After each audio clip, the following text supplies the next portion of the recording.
नमस्कार।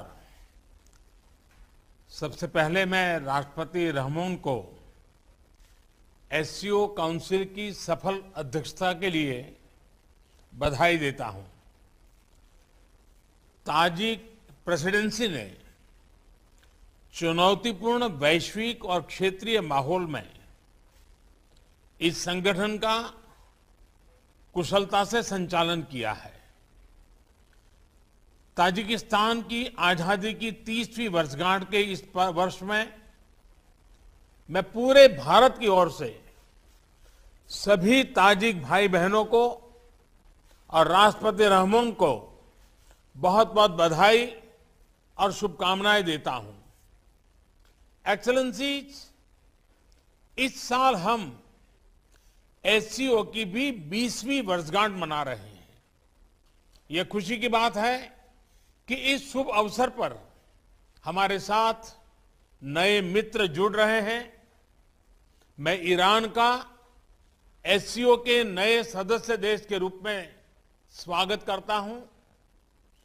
मैं तीनों नए डायलॉग पार्टनर्स सऊदी अरब, इजिप्ट और कतर का भी स्वागत करता हूं।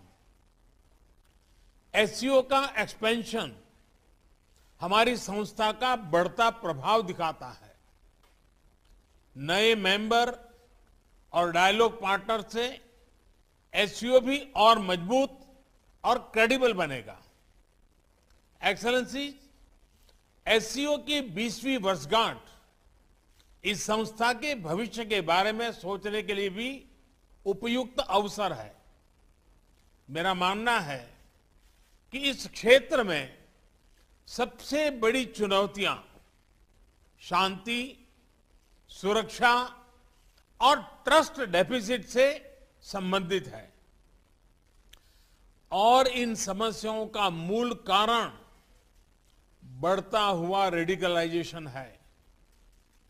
अफगानिस्तान में हाल के घटनाक्रम ने इस चुनौती को और स्पष्ट कर दिया है। इस मुद्दे पर एससीओ को पहल लेकर कार्य करना चाहिए। यदि हम इतिहास पर नजर डालें तो पाएंगे कि मध्य एशिया का क्षेत्र मॉडरेट और प्रोग्रेसिव कल्चर और वैल्यूज का एक प्रकार से गढ़ रहा है, किला रहा है। सूफीवाद जैसी परंपराएं यहां सदियों से पनपी और पूरे क्षेत्र और विश्व में फैली। इनकी छवि हम आज भी इस क्षेत्र की सांस्कृतिक विरासत में देख सकते हैं। मध्य एशिया की इस ऐतिहासिक धरोहर के आधार पर एससीओ को रेडिकलाइजेशन और एक्सट्रीमिज्म से लड़ने का एक साझा टेम्पलेट डेवलप करना चाहिए। भारत में और एससीओ के लगभग सभी देशों में इस्लाम से जुड़ी मॉडरेट, टॉलरेंट और इंक्लूसिव संस्थाएं और परंपराएं हैं। एससीओ को इनके बीच एक मजबूत नेटवर्क विकसित करने के लिए काम करना चाहिए। इस संदर्भ में मैं एससीओ के रैट्स मैकेनिज्म द्वारा किए जा रहे उपयोगी कार्य की प्रशंसा करता हूं। भारत ने एससीओ रैट्स की अपनी अध्यक्षता के दौरान जो कैलेंडर ऑफ एक्टिविटीज प्रस्तावित की है, उन पर हमें सभी एससीओ पार्टनर्स के सक्रिय सहयोग की अपेक्षा है। एक्सेलेंसी, रेडिकलाइजेशन से लड़ाई क्षेत्रीय सुरक्षा और आपसी ट्रस्ट के लिए तो आवश्यक है ही। यह हमारी युवा पीढ़ियों के उज्जवल भविष्य के लिए भी जरूरी है। विकसित विश्व के साथ प्रतिस्पर्धा के लिए हमारे क्षेत्र को उभरती टेक्नोलॉजी में स्टेक होल्डर बनना होगा। इसके लिए हमें अपने प्रतिभाशाली युवाओं को विज्ञान, और रेशनल थिंकिंग की ओर प्रोत्साहित करना होगा। हम अपने एंटरप्रेन्योर्स और स्टार्टअप्स को एक दूसरे से जोड़कर इस तरह की सोच, इस तरह की इनोवेटिव स्पिरिट को बढ़ावा दे सकते हैं। इसी सोच से पिछले वर्ष भारत ने पहले एससीओ स्टार्टअप फोरम और युवा वैज्ञानिक सम्मेलन का आयोजन किया। पिछले वर्षों में भारत ने अपनी विकास यात्रा में टेक्नोलॉजी का सफल सहारा लिया है। चाहे फाइनेंशियल इंक्लूजन बढ़ाने के लिए यूपीआई और रुपे कार्ड जैसी टेक्नोलॉजीज हो, या कोविड से लड़ाई में हमारे आरोग्य सेतु और कोविन जैसे डिजिटल प्लेटफॉर्म्स, इन सभी को हमने स्वेच्छा से अन्य देशों के साथ भी साझा किया है। हमें एससीओ पार्टनर्स के साथ भी इन ओपन सोर्स टेक्नोलॉजी को शेयर करने में और इसके लिए कैपेसिटी बिल्डिंग आयोजित करने में खुशी होगी।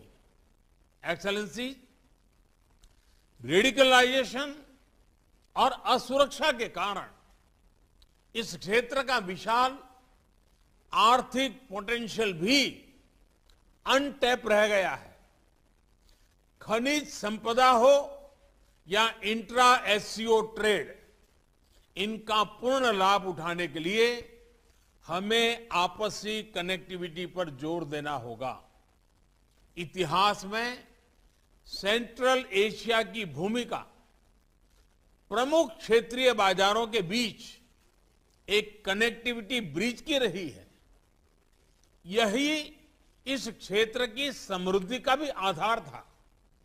भारत सेंट्रल एशिया के साथ अपनी कनेक्टिविटी बढ़ाने के लिए प्रतिबद्ध है।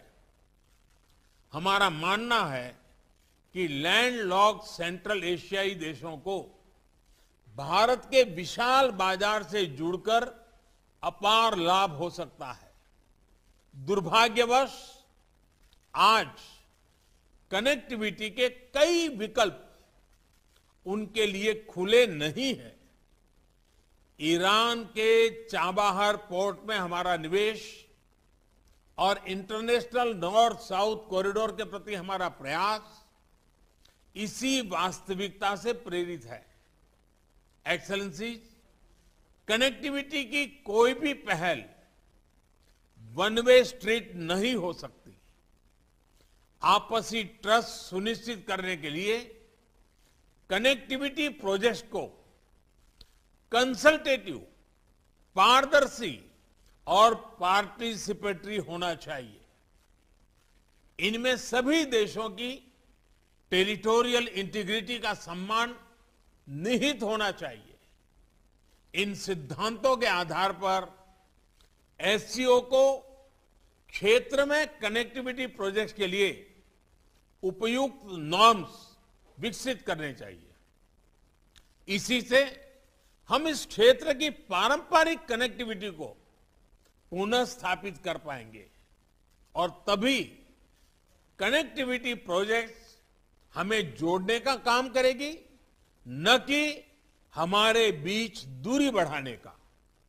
इस प्रयत्न के लिए भारत अपनी तरफ से हर प्रकार का योगदान देने के लिए तैयार है। एक्सेलेंसी, एससीओ की सफलता का एक मुख्य कारण यह है कि इसका मूल फोकस क्षेत्र की प्राथमिकताओं पर रहा है। रेडिकलाइजेशन, कनेक्टिविटी और पीपल टू पीपल संबंधों पर मेरे सुझाव एससीओ की इसी भूमिका को और सबल बनाएंगे। अपनी बात समाप्त करने से पहले मैं हमारे मेजबान राष्ट्रपति रहमोन का एक बार फिर धन्यवाद करता हूं। उन्होंने इस हाइब्रिड फॉर्मेट की चुनौती के बावजूद इस सम्मेलन का बेहतरीन आयोजन और संचालन किया है। मैं आगामी अध्यक्ष उज्बेकिस्तान को भी शुभकामनाएं देता हूं और भारत के सहयोग का आश्वासन देता हूं। बहुत बहुत धन्यवाद।